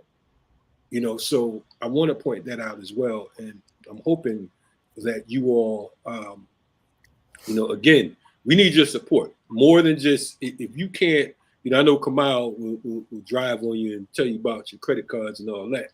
That's his job. But I'm going to say, though, if you can't do nothing else but share what it is we're putting out, I mean, how hard is that? You know what I mean? Let folks know that we exist because, we need to combat this communication apparatus, this propaganda machine that is targeting us, and this is a way to do it by supporting what it is we're doing. And also, like I said, sharing the information. I see all kinds of Vlad TV interviews. I see all types of these other folks that y'all claim y'all don't like. And many of you share the hell out of them, but not often are we seeing what we're pushing go around. So I hope that you all can understand that that this effort is bigger than just you supporting us as individuals. You're supporting a movement for real. Thank you. Yes. Appreciate that. Like Black Power Media, everybody. It is the Remix Morning Show. We are here every Tuesday, Wednesday, and Thursday, 8 a.m. to 10 a.m. Eastern. Shout out to Tina Lulu Mack. Tina Lulu ran us a super chat last week that I forgot to shout her out about. And I don't even know if Tina Lulu's with us this morning. But Tina Lulu, we appreciate you, sis, all the way out there in California. Listen, guys, you hear and you see the kind of content that this channel, this platform is bringing to you exclusively. So it's imperative that you support it. You can support it in the free ways by giving the video a thumbs up or a like, or subscribing to the channel, or following Black Power Media on any number of social media platforms, but especially the bread.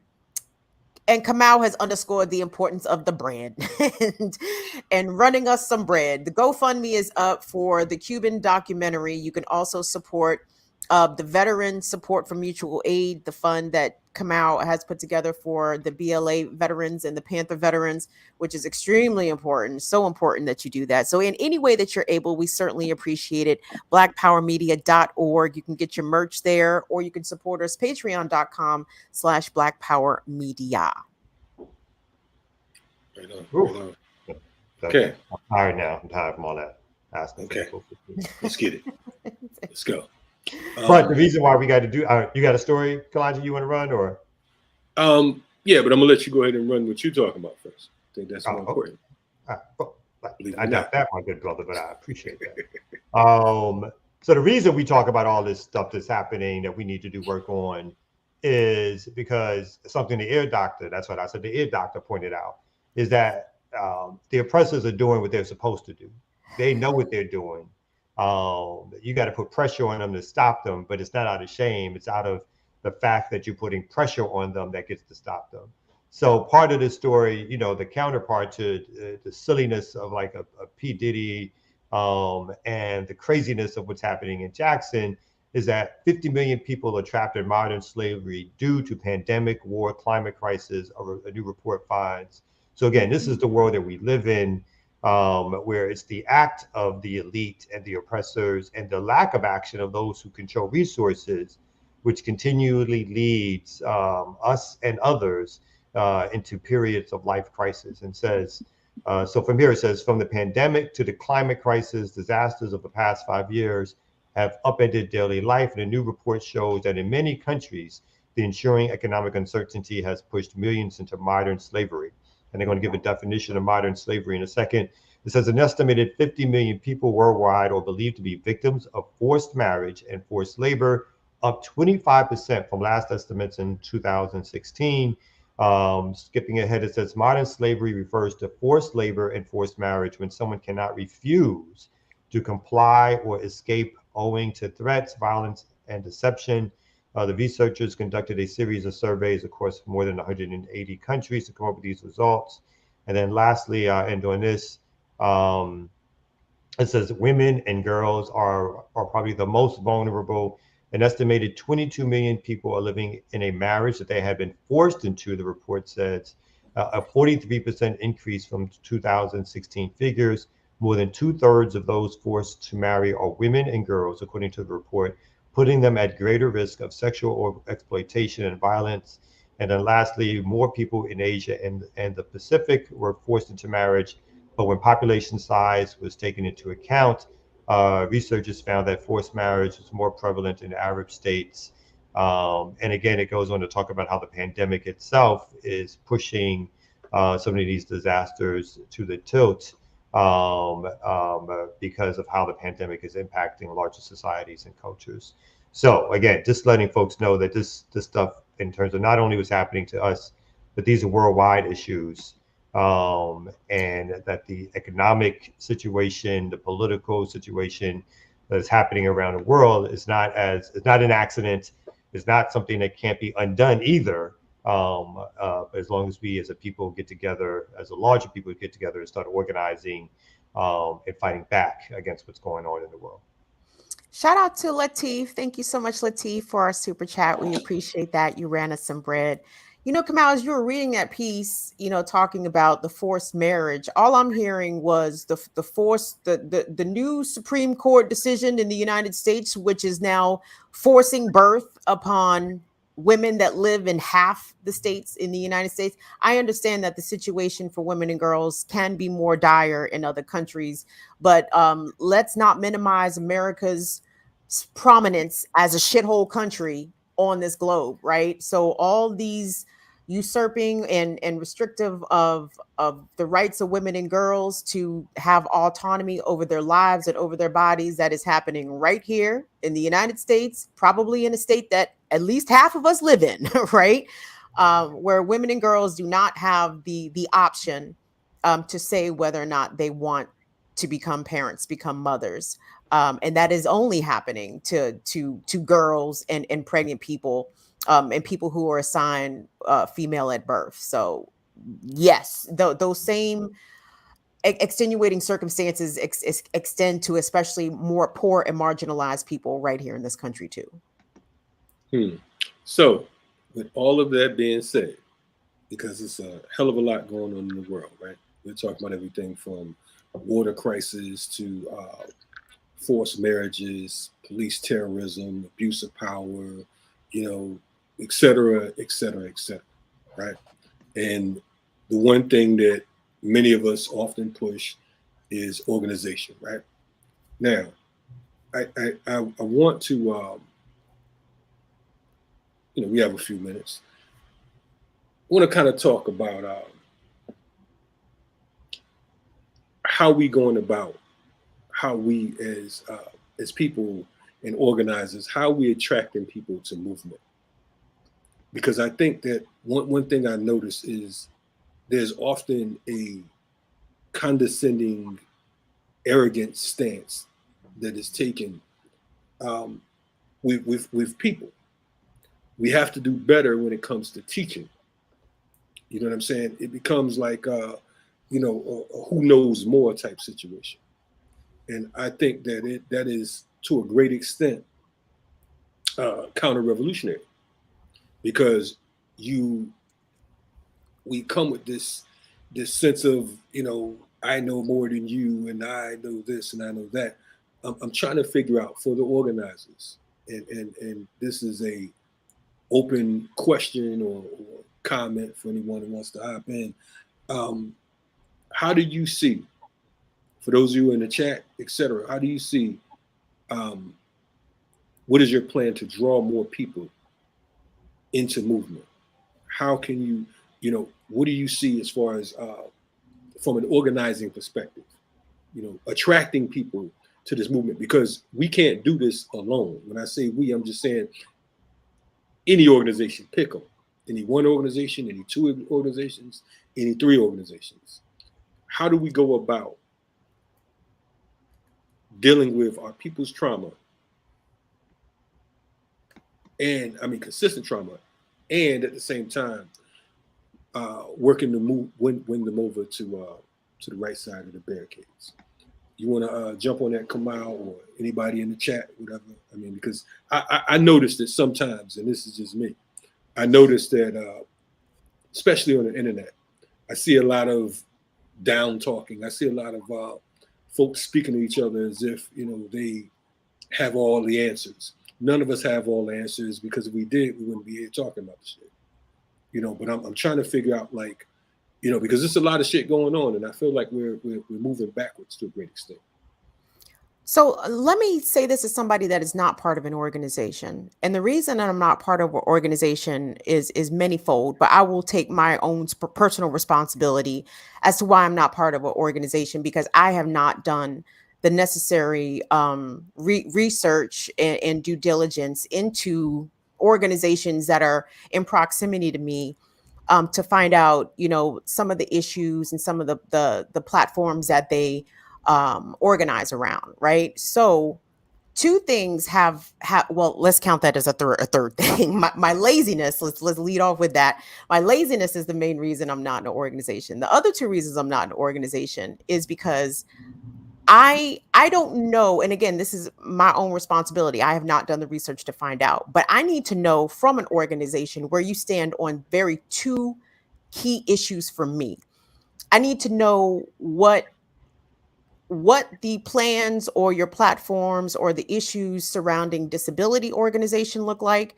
I need to know whether or not your organization is accessible to disabled people. Is it open to disabled people? Do disabled people feel welcome in the spaces that a given organization is creating?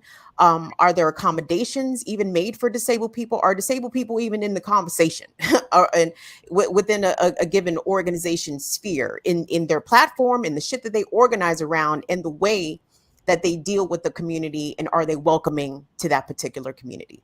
The other issue that is important to me before I would even consider joining an organization is I need to know where an organization stands when it comes to issues of sexual harassment, assault, and abuse.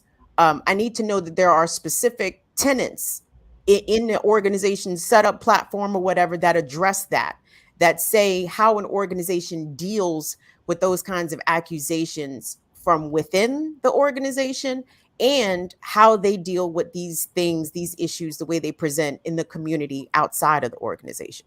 Because, specifically around sex abuse and rape and child abuse, we cannot depend on the state to protect us, right? Survivors of sexual assault and abuse, more oftentimes our perpetrators are not behind bars and not in jail.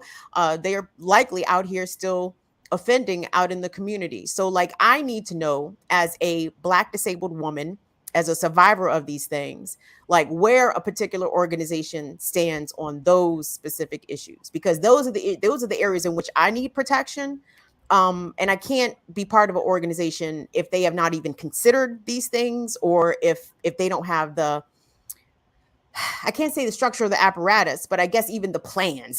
Like, have we put pen to paper? Have we even talked about these things? So as somebody that's not a part of an organization, I'm telling you, those are the reasons why I have not yet joined one. But I lead with the fact that I have not done the due diligence to do the research to find out where, if there is an organization that has already addressed and dealt with all these things that I'm talking about.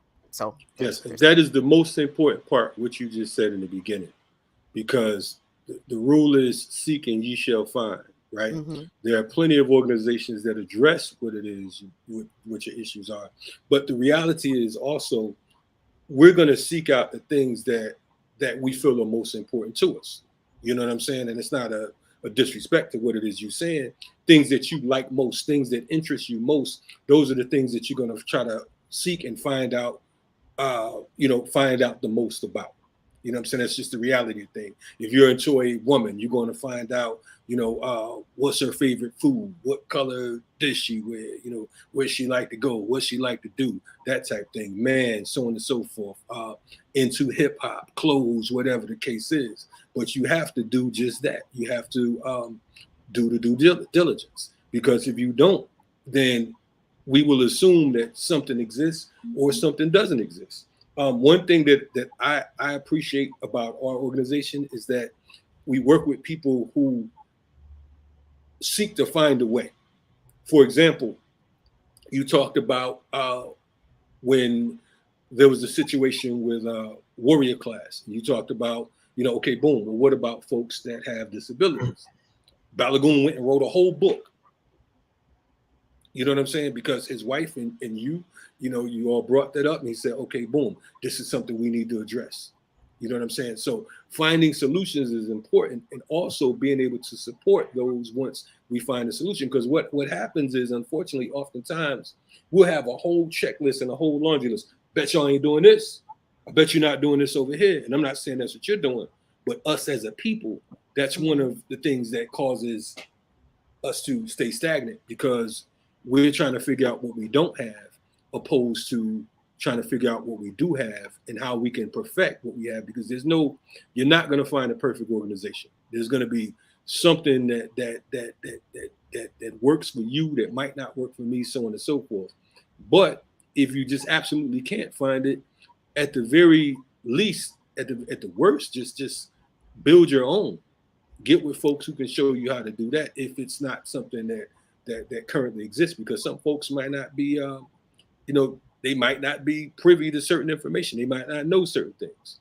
So if you have information that you can bring to the table, that's what organizing is all about, being able to come collectively and to, solve problems, create solutions, and not be reactionary. I mean, I'll only add that, I think even radical organizing in America is liberal. And I think that's part of the propaganda we get, the state of mind we get, liberal and individualized. And so we don't live in a world here in the United States where people can be conscribed to join, or they join and they're overly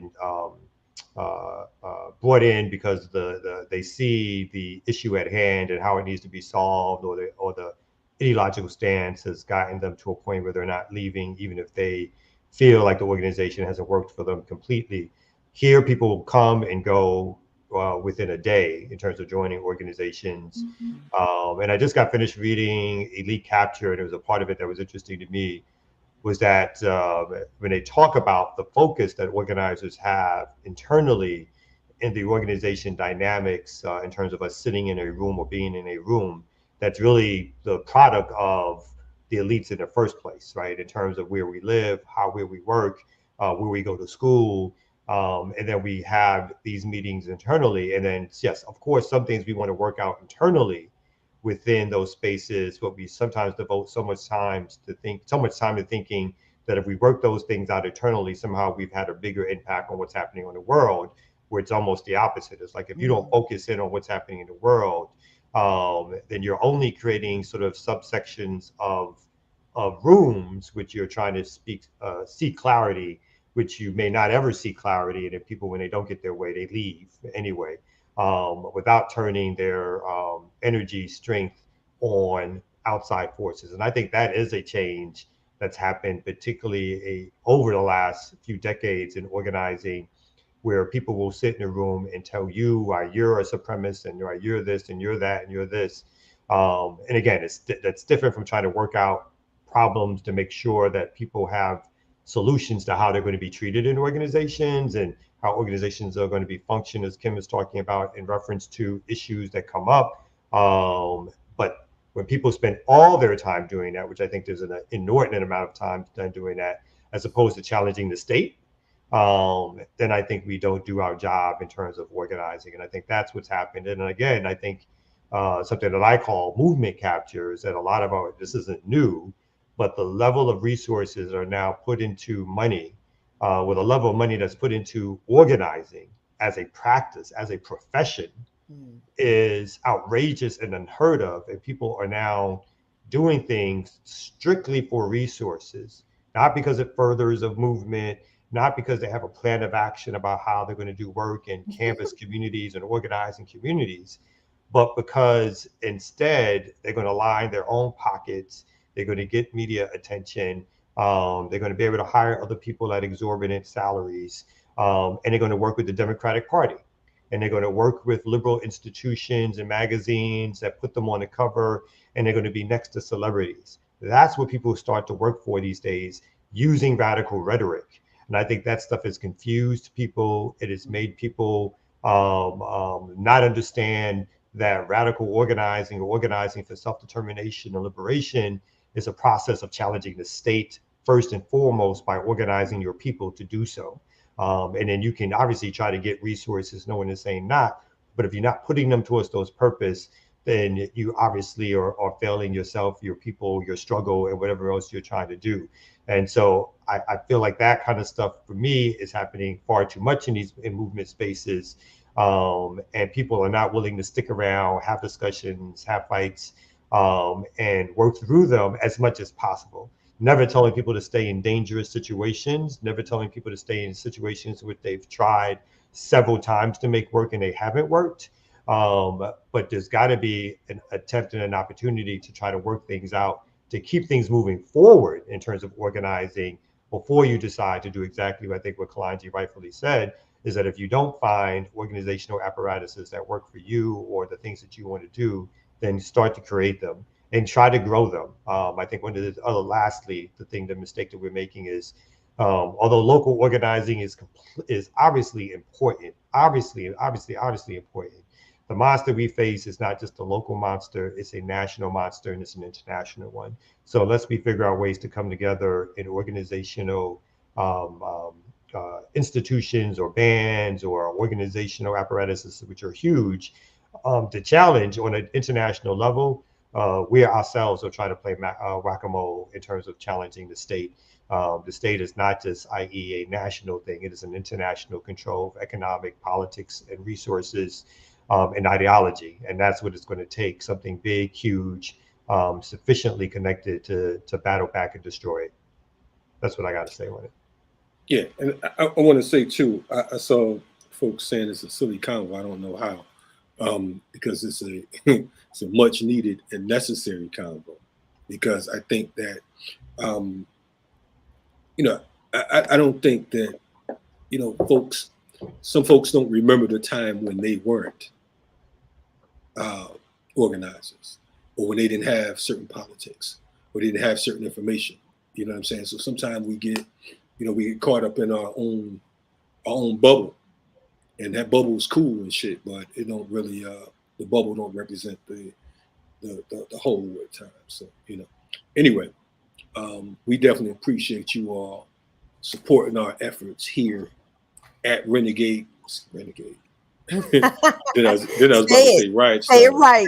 Say it right. At the Remix Morning Show, you know what I'm saying? We appreciate all your efforts and everything, and your support, for our platform, and hopefully we can continue to provide information as best as we could for the masses. Dog, it's real easy for me to remember when my politics were worser, because I just found at my mama's house a little cachet of my Obama 08 swag from when I was knocking on doors in Pennsylvania for Barack Obama. Do you know how horrified I am to think about that? You know who the clown was? When you do clownery, Kim, the clown will come back and bite you. So yeah, I mean, listen, your shit can evolve, where you are politically at 20, at 25, at 30, at 35 is not an indication of where you will end up politically once you get, to a certain age. And respect to everybody who got radicalized young, who had their politics, in alignment young, because a lot of us were being led astray and hoodwinked in a lot of cases by our elders, but that's another conversation. But so be gentle with the folks that are coming to radicalization, that are coming to understanding about the ineffectiveness of the American political system, the American economical structure, how it's designated to exploit us and use us up and spit us out. And they don't care if we live or die. They don't care if we live well or thrive or die. They don't care. So it isn't. I get let me just say this. I so understand the importance of organization. Like I get it. But I'm still in the process of trying to figure out where I see myself in those spaces, and in which one of those spaces I see myself. So it's a process. And shout out to my man Daruba in the chat. You don't call me no more. Oh shit. Anyway, I'm about to holler at you in a minute. I know you don't start that. There's gonna be a roll of start cussing in the joint. Anyway. What's up, D? I'll call you in a minute, man.